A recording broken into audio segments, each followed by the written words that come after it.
morning! Welcome back to a new video. In this video we're doing some improvements to our rocket stove. It's working, but I wanted to work even better. So there's some more improvements we want to do. Actually wanted to wait until we do the central heating heat exchanger in there. But that might take a lot longer than expected because it's not so urgent since we don't have a place to set up the rest of the central heating pipes and the machines and everything. So we kind of have to delay that, and I will do it when it's a bit warmer. It's a bit too cold to weld outside. -15 is just not the perfect temperature for working outside. And yeah, we have some things we need to change and some improvements we want to add. So we're going to show you those now.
So it's all done.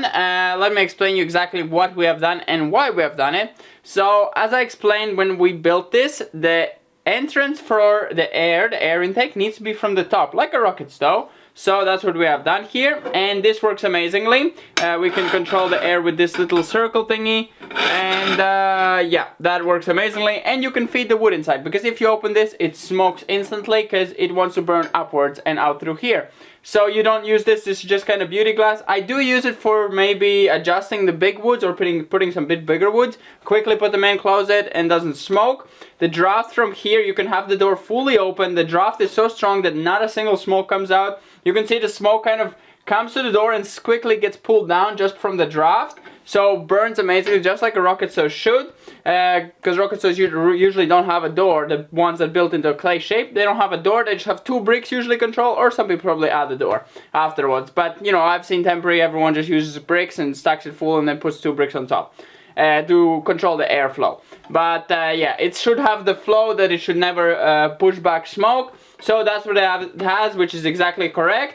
And then the other thing we did was the secondary air. The secondary air is kind of temporary. It needs to be finished, and it needs to loop through the bottom. And probably I'm going to seal it in with some more bricks, just because it needs to be as hot as possible. The air needs to heat up, and the hotter the air, the better.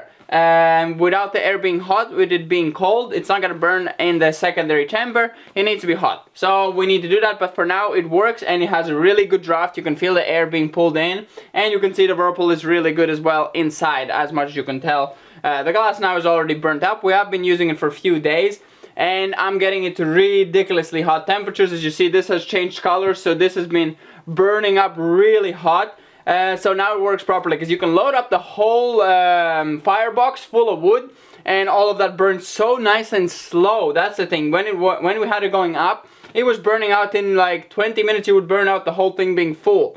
The briquettes were the best option because they were compact and burning slow. And I would think now in this way, briquettes would probably be very economical. As the things are burning so slow, it takes maybe an hour or maybe 2 hours to burn out a full firebox. Depends on the thickness of the wood. If the wood is more fatter, the longer it takes. But yeah, it's really economical in that sense, and very high and efficient on heat. We have started this in the morning, and it's now evening. The sun is set, and it's still really nice and warm, like a warm radiator. Very nice warm temperatures, and the bricks are really hot. So it keeps the temperature really long. That's a good damper that we added. That really improved everything, because the dampers that they make now with the safety feature, which means that it lets smoke escape even if you have it fully closed. It's a safety feature that really doesn't exist in any old stove. If you check any old stove, the damper will close fully. You just have to be self-aware that the stove needs to burn fully out before you close it. It's just kind of, it makes sense. Once you close it, even the stove is still going, it's just going to start smoking inside. And I guess there was a lot of safety problems, a lot of sewing that happened with the stoves where they would smoke in the night or cause damage or anything. So they had to make this safety regulation, probably European-wide, where the damper needs to have a gap. Which creates a large draft coming in your house, so it's cooling down your whole house, and once your stove finishes burning, it's all just going out through the chimney. And now we have probably like 8 hours since it burnt down, and it's really warm. Before that, it would be 2 hours fully cold, ice cold. It would be, you touch it, it's ice cold like the outside, and you would feel in every gap it's blowing in air. So the damper, huge improvement. I was actually thinking maybe adding a second damper. That would be even next level. That would add like, you know, like double the protection, because it still leaks air around it. It's still not perfect, but it has like small gaps where in case you do close it too early, has some cold, it will still release the gases and the smoke. So in that case, it's really good. We do have monoxide and carbon dioxide, all those alarms. So when those things go off, you know that something is leaking and something is no good. So as long as you have those, no problem at all. A lot of talking, but it needs to be explained, a lot of these questions you guys have, and the reasons for improvements and reasons why we're not buying a stove is to save wood. Usually a stove that burns wood really quickly but gives you a lot of heat, you will need wood, and cutting the wood, processing the wood, stacking it, and bringing it inside is all like extra work. And while we're working pretty much on loads of projects, we have no time for that. So one basket like this a day is pretty much the best. So you burn out this in your whole house. In this case, just the 2 rooms that we're using is warm, but future it's gonna be maybe heating up the whole house. I'm not sure how good it will do as a central heating, but it does get extremely hot. As I said, it gets up to like 600-700 degrees, which is enough to probably heat up water pretty well and efficient. I just hope the heat exchange doesn't cool down the stove so much that it makes it less efficient, but hopefully not. So yeah, we're gonna try that. That's gonna be probably somewhere in the future once we're able to set up all the pipes so we can hook it on and be ready. Let's put in the wood and warm it up before it cools down too much. Let's start it up so we have it nice and hot till the morning. Till the morning it pretty much stays nice and warm, which is so good for giving heat back.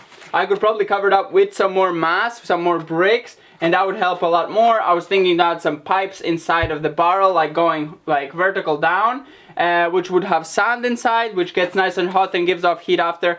The barrel is staying warm till now. It's still warm. It's really nice and comfortably warm. It would never be like that. It would just get freezing cold maybe in 10-15 minutes after the fire's gone. The barrel's already cold. You do not keep heat on the barrel because it just drafts out so quickly. So damper is the best thing that we changed. So yeah, let's get the fire started. And by the way, we also use a door for starting the fire because it's more annoying to get it from top. There's actually some coals in there still. Look. Oh yeah, I see. So 8 hours later, it's still smoking there. Look, it's now coming out because it's easier. The damper is fully closed and it's letting that out. So yeah, we're gonna open up the damper and hopefully have a good draft.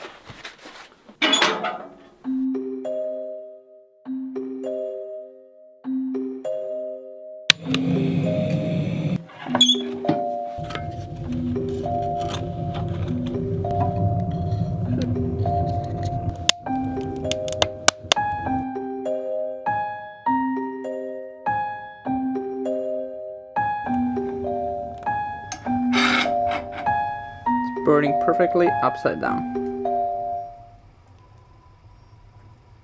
Since it doesn't cool down so much and it was pretty much really nice and warm, it's now untouchably hot, and as long as it took us to start the fire and stack the wood, it's untouchably hot. Just a few papers and stuff. The fans are not spinning, but they're not the best up there. The connection is not the best, but they do spin really fast once they warm up. They work now. I spin it and it's gonna keep spinning. They just need a bit of a push. Yeah, they are a bit old as well, and they were not the most airflow when they started, but it's probably a lot worse now.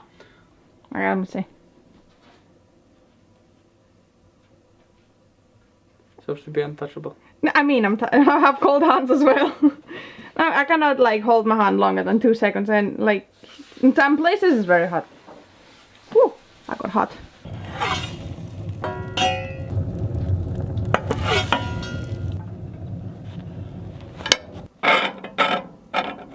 We've been burning it for 4 hours and it gets really nice and hot in the room. And yeah, we don't use a lot of wood, that's the most important thing. But next level is gonna be to add the central heating, the heat exchanger, that's gonna be next challenge. So that's gonna be next time you're gonna see this stove is once we add that. But that's pretty much it with this video, hope you enjoyed and we're gonna see you next time, bye bye. Yeah, it gets very nice and warm and very nice and comfortable.